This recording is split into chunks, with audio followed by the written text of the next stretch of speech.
Hello everybody and welcome back to my channel, Leilani of Barbados. We're back to the lying series. Dun, dun, dun, dun. All the lies that Meghan Markle ever did tell. Okay, so we're catching up here. So we're at lie number 41. 41. Not allowed to invite her niece to her wedding. That is the niece, that is Samantha Markle's daughter. She didn't invite her to the wedding because at the time in Meghan's life, she did not need her niece. She had no communications with her, no contact with her. They were not friends. And as you can see here, it says, who is Meghan Markle's niece, Ashley Hale? Hale is currently an immigration lawyer and associate at Braggaman in San Francisco, per her LinkedIn. Okay, when Meghan was getting married, she wanted to cut out all of her family on her dad's side. She only wanted to bring Doria because Doria was the token black. Then after that, she realized she might need Miss Ashley, Leigh, because she is going through some immigration issues herself with Harry. Also, she noticed that Ashley was very keen on being a clout goblin, my darling. She wanted all the publicity. She wanted to be in the Netflix series. She showed up there. She wanted to be taking care of the kids and give some legitimacy to that story as well. Then she had to backtrack and say, well, they didn't allow me to invite you, Ashley. I wanted to be your friend. I wanted to be close to you, but they just didn't let me. It's all the royal family's fault. When we really know that she just didn't need, she only uses people that she needs when she needs them. Number 42, Meghan Markle's letter to Thomas Markle and the ensuing saga. So that was another lie. Well, I wouldn't really call that a lie. I would call that a setup. I think that Meghan, this is such a pop quiz. Also, guys, please put down in the comments whenever you think of an egregious lie. I know you've been doing it before in the other series, but just keep putting down in the comments when you think your lie, your favorite lie is gonna pop up in here. Meghan Markle, Thomas Markle letter, that was definitely something that she orchestrated. You saw the Jason Knopf communications where she was like, just in case this letter gets leaked and all that. So this was a complete setup to undermine her father and make her father look, or put him in a position where he would look like a terrible father. Okay, number 43, T. Markle letter. Meghan Markle friends took the letter to People magazine without Meghan Markle's consent. Okay, yes, I remember that. So I've always had a problem with that particular narrative because I just don't know where these 5 anonymous friends popped up from. I thought it was Meghan Markle. I didn't think it was any friends. I thought those 5 friends were like Pam and her 5 sisters. You know what I mean? Wait a second, man. Do you know what Anky's up to? Visiting Pam and her 5 sisters! To explain the joke that the gentleman just made there, to visit Pam and her 5 sisters an insinuation to a form of male pleasure. To take one's hand, being the palm of your hand, and counting your fingers would relate to Pam's sisters. We hope that this explains the joke that many male friends might make, whether it be in the pubs, clubs, or average chit-chat. Thanks. Number 44, H couldn't remember who previously lived in Nottingham Cottage. Yeah, that has to do with a lot of the misremembrances of the time when nobody knew what exactly they were pleading. Anyway, number 45, when did the dog have broken legs? When it comes to animals and Meghan Markle, there's always been controversy. The dog, I think, first appeared with broken legs at her engagement. Oh my god, this is such like a... We're going down memory lane, but I think that dog first appeared at their engagement party. The dog was constantly under speculation. Okay, number 46, different stories about how Harry proposed. Yes, we've been through that numerous times. They had this penguin thing. They dressed as penguins. Oh my goodness, this is so crazy for me. They dressed as penguins, right, to say that penguins only take one partner. But then she also said that it was after her big chicken that she cooked for him that he proposed to her that evening. So was it when you dressed up as penguins for a fancy dress party, or was it when you were alone baked chicken dinner night? Number 47, named 3 different first dance songs so far. Okay, I don't know those details of the first dance. That was some behind the scenes story of the Netflix interview and documentary and mockumentary, whatever. I think they tried to make it more soulful, if you know what I mean, you know, more Black American, that was the first dance song, but I don't even know. You tell me. Just let it shine through. Just let yourself, baby, feeling oh so silky smooth. Just let it shine through. Just let yourself go. Number 48, hadn't seen her sister for 20 years. That is what the lawsuit is about with Samantha Markle, which I am covering bit by bit. That was something that Samantha Markle took offense to, and in fact thought it was slanderous of her to say that she has not seen her sister for 20 years, when in fact Samantha Markle claims that Meghan and her have been close. And therefore that's why Samantha could write a book. I'm just going to say really quickly. The book, Princess Pushy, it's a bit of a clickbait. Not saying anything's wrong with that, but in the book itself, there's not a lot of details about their relationship. And I saw it selling on Amazon for 106 USD. Number 49, I know personally, some back history on that, but I can't talk about all of the things I know about it. But basically, Catherine making her cry was not true. It went the other way around. And when I first heard it, before I gathered more information that was given to me, I did not think it sounded right that Catherine made her cry when that was about Catherine's child. So why would Catherine make her cry? Like, okay, so Meghan's getting married and she's bridezilla. Who's making her cry? Catherine has her daughter there who is being treated poorly and also is not giving the decency of clothing. Like the attire that Charlotte was supposed to wear was not decent. Meghan comes back and says she had baby brain. Then aren't you the baby brain person crying? Yes, of course. Catherine was the one crying. Meghan made her cry. And Meghan brought no evidence, as she never ever does. Oh, she wrote me an apology letter. Bring out the letter. Let us see it. Number 50, Thomas Markle never received a wedding invitation despite what Meghan Markle said. Okay, so Meghan Markle did this whole fiasco about how he was too sick to come and all this. And then she said she actually sent him an invitation. Well, he never received it, apparently. Number 51, Kingdom Choir were actually invited by Charles to perform at the wedding, not Meghan Markle. I loved that King Charles invited this gospel choir to shore up his feelings about Meghan Markle being mixed race or black heritage or whatever, because now she can't turn around and call him racist. We have this black priest who, by the way, did too much. He did the most, girl. Charles is the one that did it. Meghan was like, I want a gospel choir. I'm a white girl. Sorry. But yeah, I really respect King Charles for putting that in place for her. And for the rest of the world who are looking at this like, oh, this is a great moment in history. It is a woman of color. And we feel like this has all been done with consideration, and they were very mindful about it. But no, she tried to say that she did it. Number 52, the spectacle of the wedding. Right, so she was trying to say that the wedding was just a show. It was not the real deal, and she threw the Archbishop of Canterbury under the bus in the sense that she said that he went outside of his position and married them secretly, which has never been done and would never have been done by him. So that was egregious lie, actually from page 1, but I think that's what this is referring to. The spectacle of the wedding. Number 53, the unaliving episode. The fact that she was saying that she was ready to unalive herself when, again, no evidence of that. Number 54, no help with mental health issues. So we know that Prince Harry was already receiving mental help and that he could have called any of his psychiatrists to help her. They could have come through the back door, which is something I said when I watched the Oprah interview, that they could have come through the back of the palace and helped her. And then not only that, but in the Archetypes podcast, Meghan actually admitted that Harry was the one to find her a psychiatrist to talk to. So why was she saying that? Also, if she's saying there's no help with mental health issues aside from Harry, if she's talking about a HR, she said she went to HR to ask for mental help and that they did not give it to her. They refused it. Well, nobody there has ever seen her come there to ask for anything like that. So they all came out and said, absolutely not. That never happened. Number 55, Harry had no idea how to access mental health help or Meghan Markle. Okay, that's why this list is so long, because they're kind of repeating the same thing over and over again. Unfortunately, you know what I feel about that though? I can say about that point that he had to take that fall for her, that he had to be thrown under the bus like that and say, I'm sorry, it was my fault. And a lot of people believe that. A lot of people in the UK believe that he was at fault for that.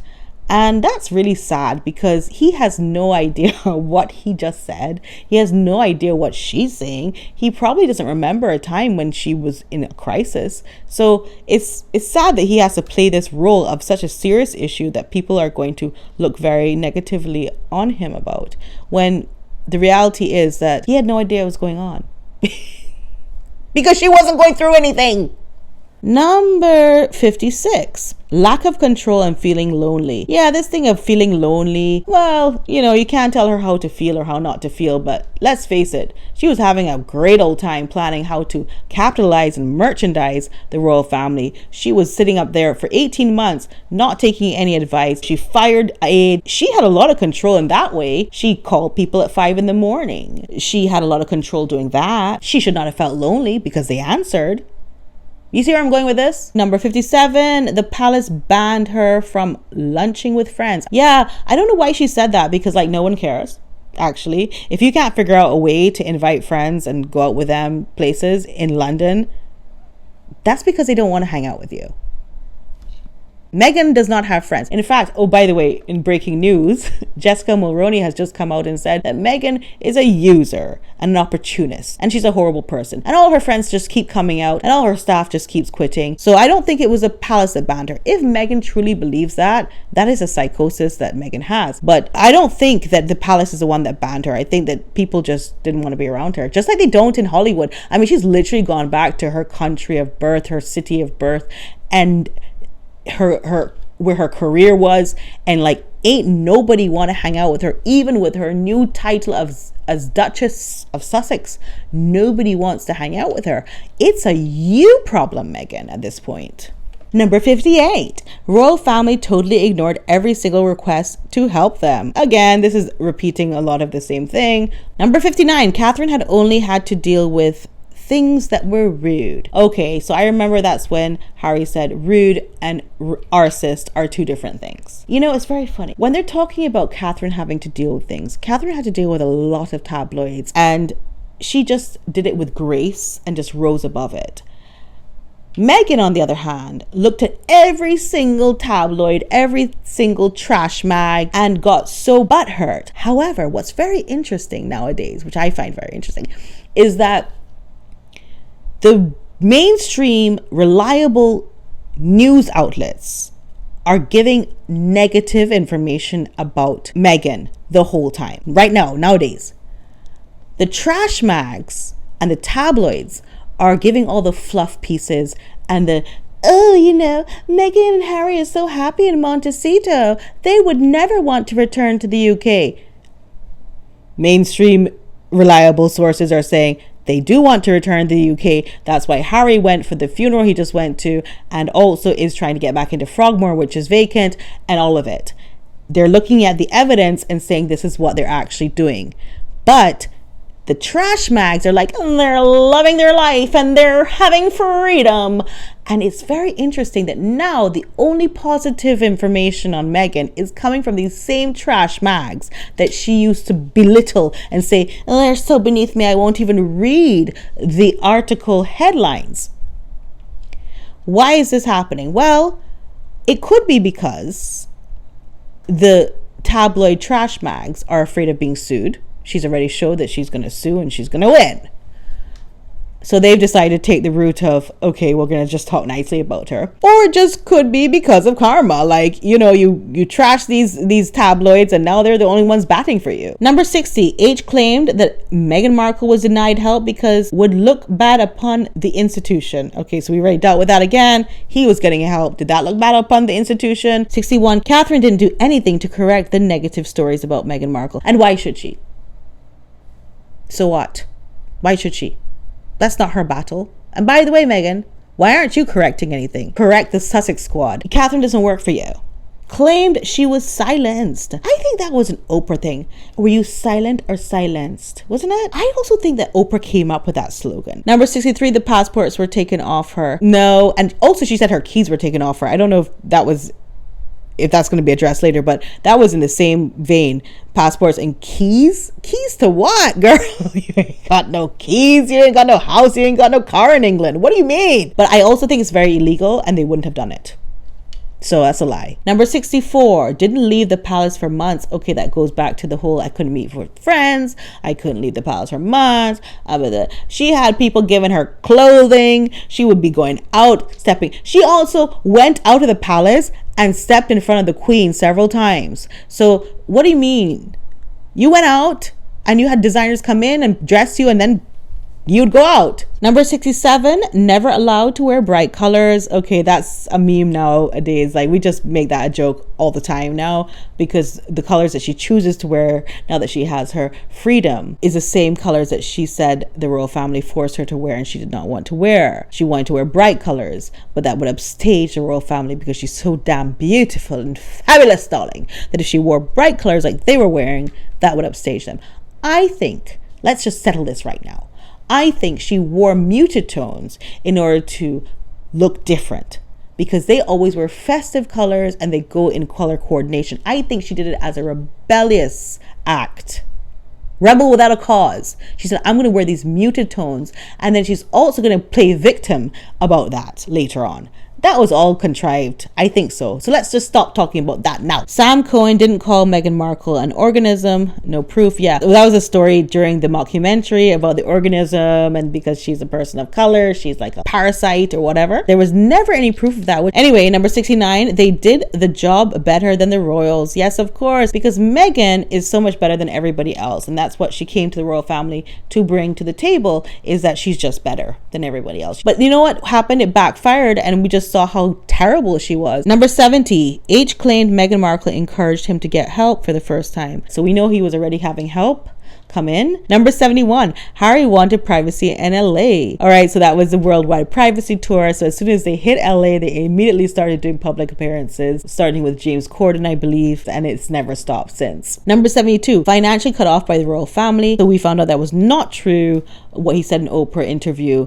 In fact, everything that they did in LA once they moved was financed by the royal family. He also did have his mother's inheritance, but his father had not cut him off. Number 73, working with TV companies wasn't part of the plan. The irony of it was that they had all these plans in motion. In fact, I remember something about that from the time she was in the royal family, she was already working with Netflix to produce something, and that once she realized it was going to happen, she decided to leave. Meghan decided to leave once she realized she had everything stitched up and contracts signed.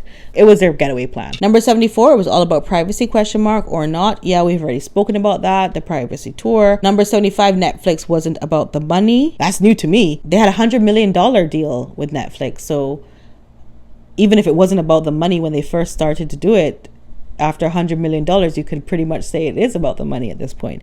It was always about the money. Number 77, passing info to Omid Scobie caught out over Queen's funeral. This is where they were suspecting they were wearing mics at the Queen's funeral. Omid Scobie and them, they have been passing information to Omid Scobie, which is why I think that Samantha Markle should actually sue Omid Scobie. I've been saying that from day one, that is a guy that has really slandered her by taking intimate information that Meghan Markle gave him and no one else could have given him. Number 78, privacy claims, yet sold 15 hours of footage to Netflix. Yes, we know they don't want their privacy. We got it. We get it. I don't know. They seem to repeating a lot of the lies. I know why they're doing it, because they're trying to drive home the point, but this is repetition. You know, these have been compiled, like I said, throughout the internet. I don't know if I mentioned this video, but yeah, throughout the internet, this has been compiled from different sources, these lies. So that's why you're going to get some repetition, right? Number 79, claimed to have interviewed Michelle Obama for Vogue magazine. That was really uncomfortable for Michelle Obama to have to debunk that, but she did have to. Number 80, going to concentrate on grassroots media. It's really the tabloids that have her back, not grassroots media, not reliable media, just the tabloids. So yeah, they're not concentrating on you, Meghan. You can concentrate on them all you want, but they're not concentrating on you. Okay, so that's it for video number 2 in this series of all the lies that Meghan Markle ever did tell. I love you so much. Don't forget to subscribe, press the bell notifications. Please put down in the comments the most egregious lie from this page of lies. This is page 2. Tell me what you think it is. And there will be more lies upcoming. So if you didn't see your favorite lie here, don't worry, you will see it soon. And I love you so much. And you know that. Don't forget to like this video if you did like it. It's just a casual one. We just have to quiz ourselves every once in a while. Love you.